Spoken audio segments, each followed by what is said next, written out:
तुला सांगता येत नाही ना? आम्ही सांगतो. तुला ही श्रीमंती उपभोगायची होती.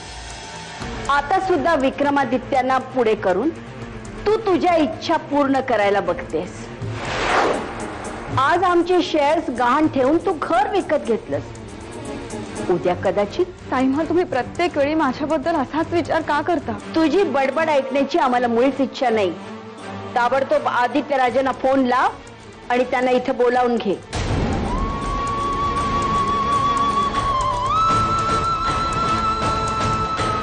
मॉर्निंग बेटा. आज डॅडीला गुड मॉर्निंग का नाही केलेस? कारण की मी तुमच्यावरती नाराज आहे. का? मी काय केले? तुम्ही मम्माशी रोज भांडता. साईमा, तुम्ही इथे? या निमित्ताने तुमचे पाय आमच्या घराला लागले. आम्हाला खरंच खूप आनंद झाला. नमस्कार. आम्ही तुमचं घर पाहण्यासाठी इथं आलेलो नाही आहोत आदित्यराजे. आम्हाला नाईलाजाने इथं यावं लागलेलं आहे. मी भांडण करत नाही.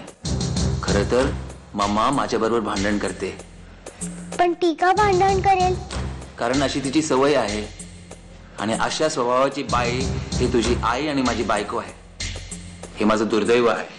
नाही, मम्मा खूप चांगली आहे. तुम्हीच वाईट आहात. मला तुमच्याशी नाही बोलायचं. अरे श्वेता, श्वेता,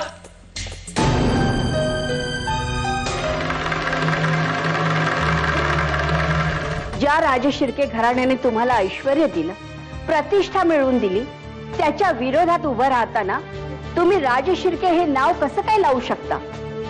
आणि आता राजशिर्क्यांची शेअर्स गहाण ठेवून तुम्हाला राजशिर्क्यांबद्दल काय वाटतं हे तर तुम्ही दाखवूनच दिलंय. त्या शेअर्सना आम्ही आमची प्रतिष्ठा समजतो. तेव्हा त्या प्रतिष्ठेची किंमत किती आहे हे तुम्ही आम्हाला सांगा. आम्ही ती तुम्हाला द्यायला तयार आहोत. तुम्हाला त्या शेअर्सची किंमत आत्ता सांगणं कठीण वाटत असेल तर विचार करून सांगा. तुम्ही मागाल ती किंमत द्यायला आम्ही तयार आहोत.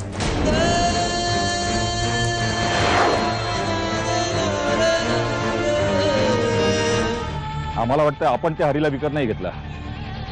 त्या लिंगप्पाने त्याच्या फायद्याकरता त्याला आपल्याला विकला. यावेळेसही तो लिंगप्प आपल्याला भारी पडला.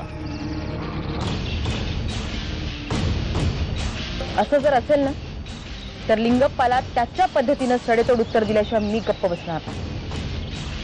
नताशा, तू खूप बोललीस. आता काहीतरी करून दाखव. देवाने,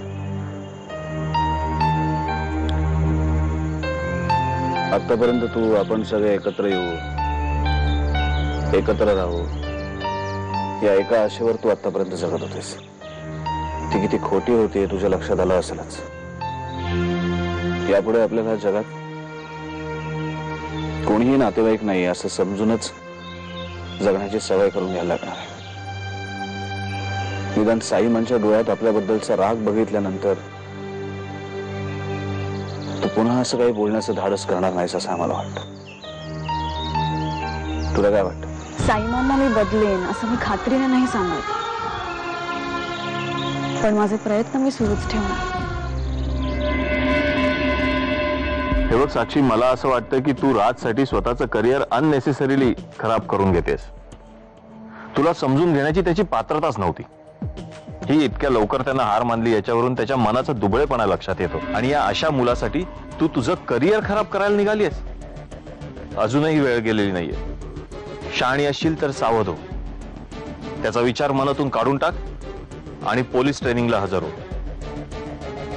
हे बघ, तुझ्या भवितव्याच्या दृष्टीने हा एकमेव पर्याय तुझ्या समोर आहे. काय केलं साक्षीने? अगं तो राज आहे ना, राज पळून गेला, मला माहिती आहे. तो पळून गेल्यापासून हिचं चित्त ठिकाणावर नाहीये. घरात पोलीस ट्रेनिंगचं पत्र येऊन पडलंय, पण ही ट्रेनिंगला जायलाच तयार नाहीये. आई, मी समजावते साक्षीला, तू नको काळजी करूस. बरं होईल बाई, ये तू इकडे आणि समजाव तिला. तुझं तरी ऐकते का पाहूया. ठीक आहे, येते मी. बरं, ये. अच्छा.